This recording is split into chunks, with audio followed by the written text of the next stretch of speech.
یہ تو سب مانتے ہیں کہ موت ہی انت ہے. یہ سب کہنے والی بات ہے کہ کوئی مانتا ہے کہ موت کے بعد کچھ ہے. اگر ہے تو مر جاؤ. اگر if there is a heaven waiting for you, how foolish that you are alive. دیکھیں، اگر ایک طالب علم کو یقین ہو کہ وہ امتحان میں کامیاب ہوگا تو کیا اس کا مطلب یہ ہے کہ وہ امتحان دیے بغیر ہی اسکول چھوڑ دے؟ ہرگز نہیں. اگر کسی مریض کو یقین ہو کہ علاج کے بعد وہ صحت مند ہو جائے گا تو کیا وہ علاج مکمل ہونے سے پہلے خودکشی کر لے؟ نہیں، کیونکہ اچھی منزل پر یقین ہونا راستہ چھوڑ دینے کا جواز نہیں بنتا. بالکل یہی معاملہ جنت کا ہے. اسلام یہ نہیں کہتا کہ مر جاؤ تاکہ جنت مل جائے، بلکہ اسلام یہ کہتا ہے کہ زندگی ایک امتحان ہے اور جنت اس امتحان میں کامیابی کا انعام ہے. اگر کوئی طالب علم انعام لینے کے لیے امتحان ہی نہ دے تو کیا اسے انعام ملے گا؟ یقیناً نہیں. اسی طرح اگر کوئی شخص اللہ سبحانہ و تعالی کے دیے ہوئے امتحان کو خود ہی ختم کر دے تو وہ اللہ سبحانہ و تعالی کے حکم کی نافرمانی کرے گا، نہ کہ جنت کا حقدار بنے گا. یہاں ایک منطقی غلطی بھی ہے. یہ اعتراض دراصل یہ فرض کر لیتا ہے کہ اگر کوئی شخص کسی اچھی چیز پر یقین رکھتا ہے اسے فوراً اس تک پہنچنے کی کوشش کرنی چاہیے، چاہے غلط طریقے سے ہی کیوں نہ ہو. یہ اصول خود زندگی میں کہیں بھی درست نہیں ہے. فرض کریں ایک شخص کو یقین ہے کہ ریٹائرمنٹ کے بعد اس کی زندگی آرام دہ ہوگی. کیا وہ آج ہی اپنی ملازمت چھوڑ دے؟ ایک نوجوان کو یقین ہے کہ شادی اچھی چیز ہے. کیا وہ تمام قانونی اور اخلاقی مراحل چھوڑ کر فوراً شادی شدہ بن سکتا ہے؟ ہرگز نہیں.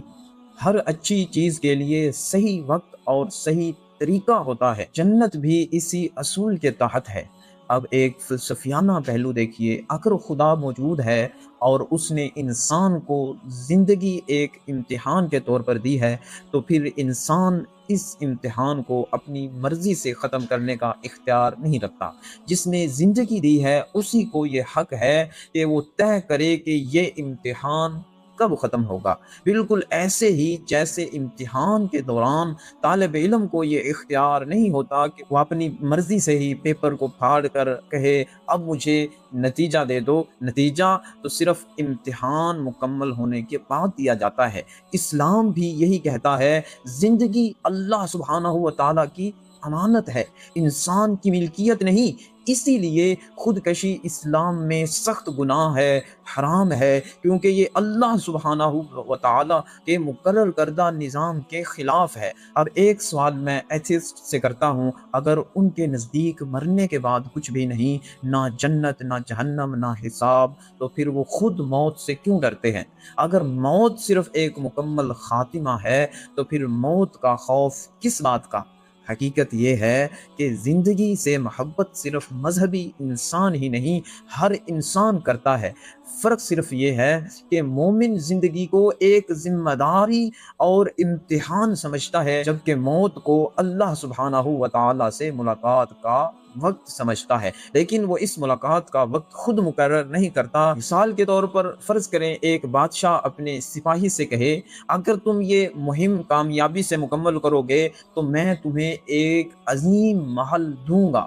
اب اگر سپاہی پہلے دن ہی محل کے دروازے پر جا کر کہے مجھے ابھی محل دے دو، میں جنگ نہیں لڑوں گا، تو کیا وہ انعام کے مستحق ہوگا؟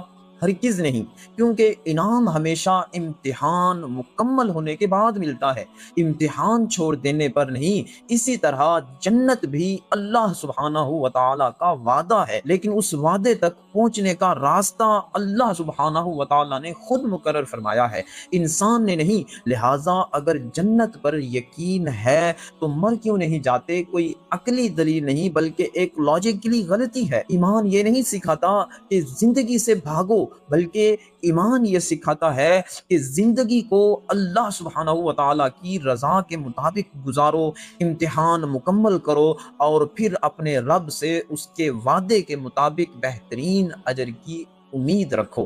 یہی عقل کا تقاضا ہے، یہی منطق کا تقاضا ہے اور یہی اسلام کی تعلیم ہے.